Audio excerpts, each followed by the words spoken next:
옆 사람에게 오늘 성탄절 메리 크리스마스 시작. 한 번 더 눈이 많이 와가지고 그래도 화이트 크리스마스 시작. 화이트 크리스마스.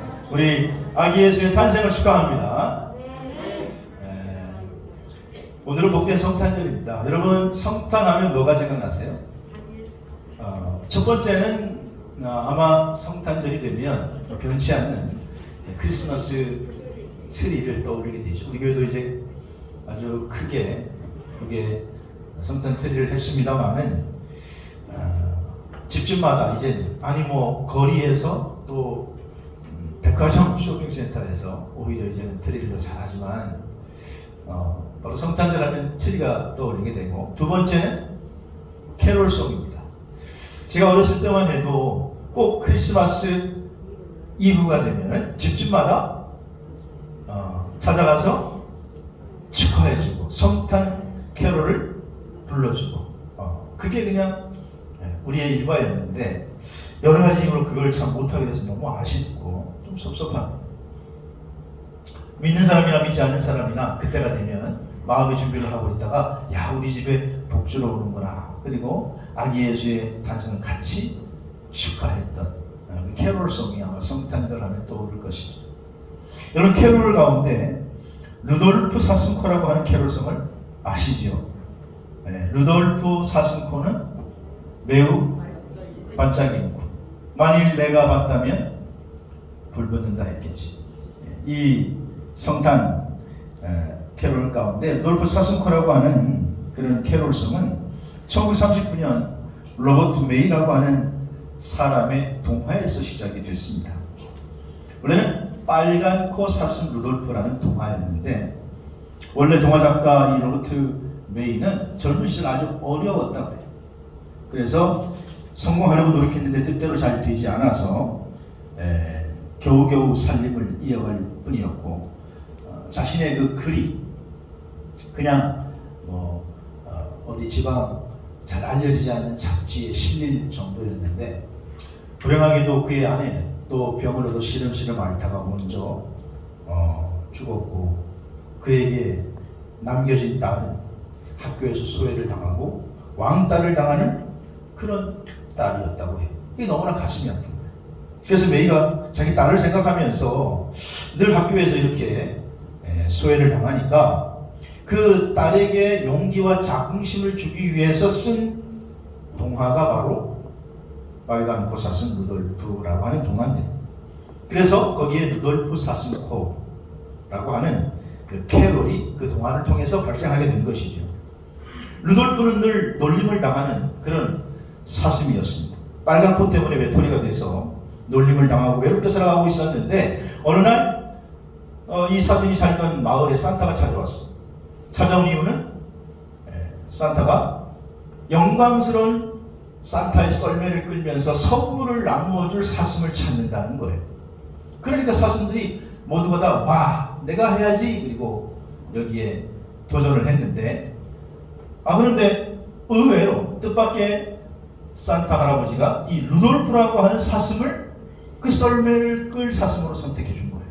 이유는 강한 다리가 있었고, 그 사슴에게는 또 코가 빨갛고, 저도 여기 뭐가 나서 지금 빨갛습니다. 빨간 코와 강한 다리 때문에 이 사슴이 루돌프가 선택이 된 거지. 그러니 친구 사슴들이 부러움을 받으면서 야, 루돌프는 좋겠다, 루돌프는 좋겠다. 루돌프 사슴코는 산타의 썰매를 끄면서 선물을 나누어주는 신나는 일을 했다는 동화의 이야기죠. 그는 그 붉은 코 때문에 오히려 그의 인생이 변화되었고 선물을 나누어주는 놀라운 일의 부름을 받게 되었다라고 하는 것이죠. 여러분, 이 땅에 오신 예수 그리스도는 어두운 세상 가운데 죄로 인하여 슬퍼하는 사람들을 위해서, 세상에 소외된 사람들을 위해서 그분이 하나님이시지만 직접 인간의 몸을 딛고 낮고 천한 곳으로 찾아오신 날이 성탄절인 줄로 믿습니다. 오늘 누가복음 2장은 예수님의 탄생의 소식을 전하는 선사들의 소식, 그리고 선사들의 찬양으로 기록되어 있습니다. 예수님이 탄생할 때는 로마 황제 가이사 아구스토가 통치할 시대입니다. 그래서 이 아구스토가 로마 제국을 세우고 온 세계를 자신의 통치하에 두었는데 그때 이 가이사 아구스토가 특별 명령을 내려요. 뭐라고 내리느냐? 온 천하에 내가 다스리고 있는 나라는 다 새롭게 호적을 정리해라. 그래서 다 새롭게 와가지고 호적을 정리해야 하는 그 명령을 누구도 거절할 수 없기 때문에 로마의 황제니까. 그래서 요셉과 마리아도 나사렛이라고 하는 곳에 살다가 호적을 정리하기 위해서 어디로 올라오죠? 베들레헴으로 올라오게 되는 거예요. 그런데 여러분, 성경에 의하면 메시아는 다윗의 자손으로 메시아가 올 것인데 이 메시아는 어디에서 탄생되도록 예언되어 있었냐? 베들레헴에서 탄생되도록 예언되어 있었어요.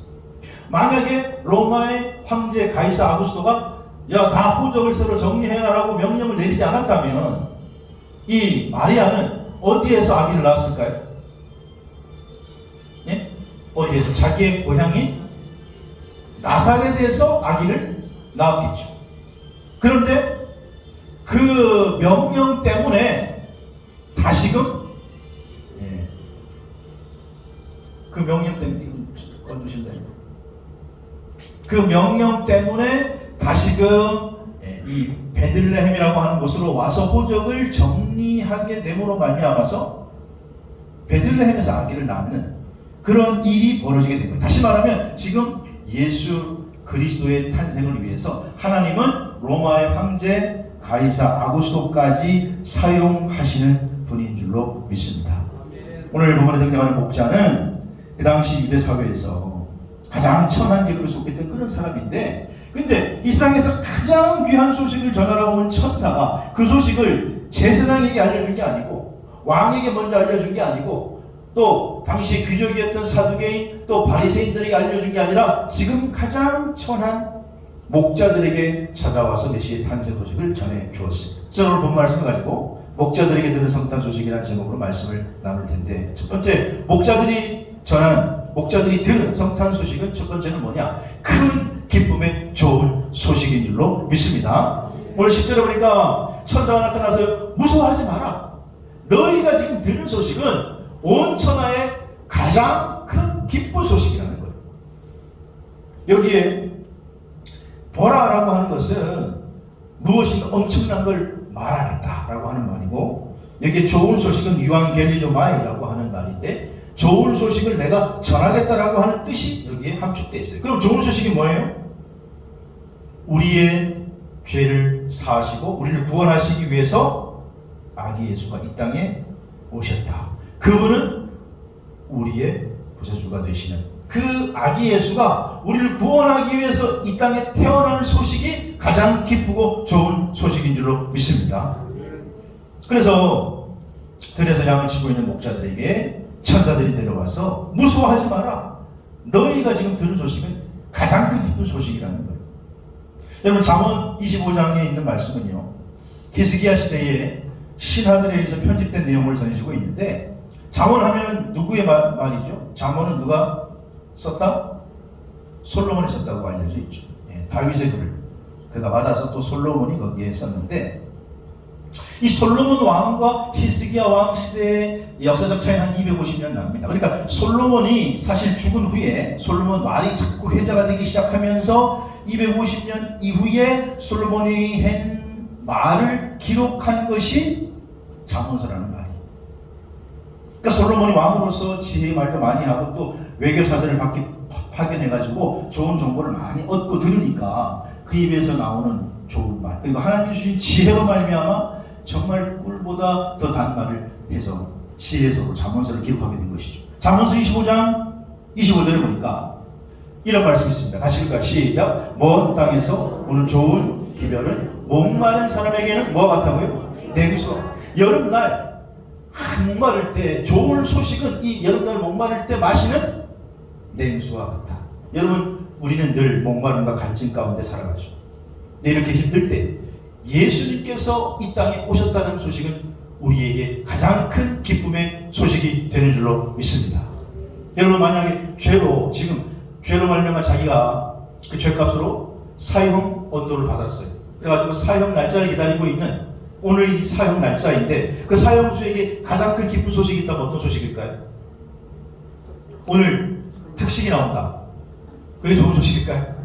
오늘 나를 만나러 가족이 온다. 그게 좋은 소식일까요?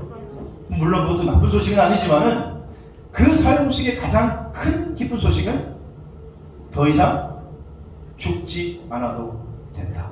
왕이 당신에게 사면을 내렸다. 그것보다 좋은 소식이 어디 있겠습니까? 여러분 오늘 그 소식, 아기 예수가 우리에게 온 소식은 우리의 죄를 사함받는 가장 큰 기쁜 소식이 된 줄로 믿습니다.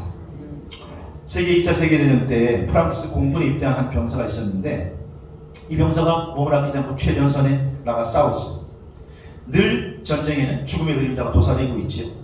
죽음의 공포가 엄습해옵니다. 그런데 이 병사가 그 죽음의 공포 가운데도 가장 유일하게 기뻤던 것은 한두 달에 꼭 집에서 보내오는 편지인데 어머니가 정성스럽게 아들을 위해서 편지를 한 달 혹은 두 달 보내는 거예요. 그 편지를 읽고 위로를 받고 용기를 얻었는데 이제 제대를 하게 됐습니다. 전쟁이 끝났습니다. 그래서 어머니를 뵐 수 있다는 기대감을 가지고 집으로 달려갔는데 집에 가보니 막상 어머니가 계시지 않은 거예요. 사실 어머니는 벌써 위중한 병으로 말미암아서 돌아가신 후였습니다. 근데 계속해서 편지는 왔거든요. 알고 봤더니 생사를 오가면 아들을 위해서 어머니는 자신의 그런 위암 증세가 심각한 속에서도 200여 통의 편지를 미리 써가지고 지인에게 부탁을 해서 내 아들에게 이 편지를 보내달라. 그래서 전쟁 속에서도 아들이 용기를 잃지 않도록 그렇게 만든 것이죠. 그는 그 후에 그래서 이 어머니의 사랑에 힘입어서 그는 외교관으로 소설가로 살게 되는데 이 사람이 소위 로맹갈이라고 하는 유명한 사람입니다. 나중에 이 로맹갈이는 프랑스의 레옹 두네르라고 하는 무공 훈장을 받게 되고 그리고 프랑스의 위대한 위인으로 로맹갈이는 남게 되죠. 오늘 무서움에 떨고 있는 목자들에게 천사들이 무서워 말라. 온 세상에 미칠 가장 큰 기쁜 소식을 전한다. 여러분 이 소식이 목자뿐만 아니라 우리에게도 가장 큰 기쁨의 좋은 소식이 되기를 주의 이름으로 축원합니다. 두 번째로 목자들이 들은 성탄 소식은요. 그리스도 주가 나셨다. 그분은 우리의 그리스도 주가 되신다는 거예요. 여기 그리스도라고 하는 말은 소테르라고 하는 말인데 이것은 우리를 질병으로부터 위험으로부터 구한다라고 하는 소조라고 하는 말에서 온 명사로 구원자라고 하는 뜻입니다. 그래서 이 표현은 주로 구약시대 사사에게 사용됐는데 오늘 아기 예수가 이분이 우리에게 소테르로 오셨다. 구원자로 오셨다. 여러분 지금 아기 예수는 마국간에 나셨고 사실 그분은 외형적인 한 아기에 불과합니다. 그러나 그 아기가 바로 우리의 구세주가 되신 줄로 믿으시기를 바랍니다. 그래서 이사야 9장 6절에 보면 이는 한 아기가 낳고 한 아들을 우리에게 주신 바 되었는데 그의 어깨에는 정사를 메었고 그의 이름은 기묘자라 모사라 전능하신 하나님이라. 이사야 9장 3절 그렇게 말씀하고 있습니다. 그리고 이 예언은 이사야의 예언을 통해서 우리에게 예언되었는데 이사야는 사실 예수님 탄생하기 700년 전에 예언한 사람이거든요. 근데 이 예언이 오늘 마태복음 1장 21절에 의하면 아들을 낳으리니 그 이름을 예수라 하라. 그가 자기를 죄에서 그들의 죄에서 어떻게 해요? 구원할 자이라. 여러분 오늘 아기 예수는 우리의 구원자가 되시는 줄로 믿으시기를 바랍니다. 연말이 되면은 여러 가지 행사도 많고 무슨 세상적으로도 무슨 영화 최종 결산, 드라마 최종 결산 이런 거 많이 하잖아요. 근데 연말이 되면은 세계적으로 기네스북에 이게 오르내리는 사람이 있어요. 세계적인 기록을 정리하는 그런 책이 바로 기네스북입니다.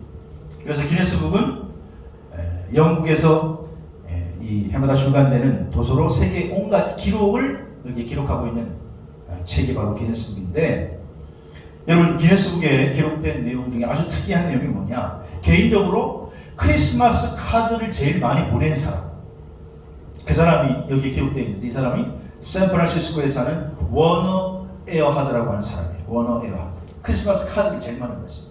몇 장 보냈을까요? 몇 장 보내면 기네스북에 기록될까요? 네? 무려 62,824장을 보냈다고 합니다.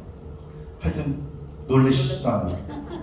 62,824장이나 보내가지고 기네스북에 등재됐는데, 여러분이 에어하드보다 더 많이 크리스마스 카드를 보내준 분이 계시죠. 그분은 2000년 전부터 우리에게 계속해서 우리의 마음속에, 아니 이스라엘 백성들에게, 세계 온 인류에게 카드를 보내시면서 내가 곧 길이요 진리요 생명이라고, 나를 믿는 자는 결단코 멸망하지 않는다, 나를 내 삶의 주인과 구주로 받아들이라고 우리에게 카드를 보내신 그분이 바로 예수 그리스도이신 줄로 믿습니다. 그분을 오늘 마음의 주인으로 받아들이고 결단하는 저와 여러분 되시기를 주의 이름으로 축원합니다. 마지막 세 번째로 오늘 목자들이 들은 성탄 소식 세 번째는, 이 소식은 평화의 소식이다. 오늘 14절에 보니까 우리가 잘 아는 말씀, 지극히 높은 곳에서는 하나님께 영광, 땅에서는 기뻐하심을 입은 사람들 중에 뭐예요? 평화. 여기 보면 세 가지 대칭을 이루고 있어요. 사실 지극히 높은 곳, 그리고 땅, 또 하나는 하나님, 하나님과 사람, 또 하나는 영광, 영광과 평화가 대칭을 이루고 있습니다. 예수님의 탄생은 하늘에게 영광이요, 땅에는 뭐예요? 평화. 여러분, 평화라는 말은 사실 두 가지. 하나는 뭐냐면 박스라고 하는 뜻이 있어요. 박스. 혹시 박스 로마나라고 하는 뜻을 들어봤습니까? 이 말 들어봤습니까? 박스라고 하는 말은 라틴어인데 평화라는 뜻이 평화. 그러니까 로마가 전 세계를 지배하여 다스릴 때 이 박스라고 하는 말을 만드는데, 소위 박스 로마나, 로마는 이 세상을 힘으로 지배해서 이 땅의 모든 사람들에게 평화를, 평등을 준다는 의미로 박스 로마나라고 했습니다. 그것도 평화의 의미입니다. 거기에서 오늘 peace라고 하는, 평화라고 하는 영어 단어가 생기게 됐습니다. 그러나 원래 평화라는 히브리어는 샬롬이라고 합니다. 샬롬은 무슨 뜻이냐? 평화라는 뜻이고, 온전하다, 완전하다라는 뜻을 가지고 있습니다. 우리 주님께서 우리에게 주시는 평화는 샬롬, 온전하고 완전한 평화인 줄로 믿습니다. 모자람이 없고 부족함이 없는 평화.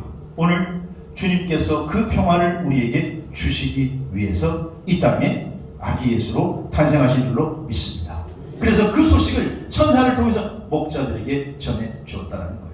오늘 그래서 목자들이 들녘에서 양을 치고 있을 때 가장 연약하고 어쩌면 가장 천한 자들일지도 모르지만 천사들이 그들에게 나타났습니다. 그들이 두려워 떨 때 무서워하지 마. 이 소식은 정말 기쁜 소식이다. 아기 예수가 이 땅에 나셨다. 그리고 이 소식은 하늘에는 영광이요, 땅에는 기뻐하시는 이런 사람들의 평화로다. 이 예수는 평화의 왕으로 오셨다. 평화의 왕 예수가 오늘 저와 여러분의 메시아, 구원자가 되시기를 주의 이름으로 축복합니다.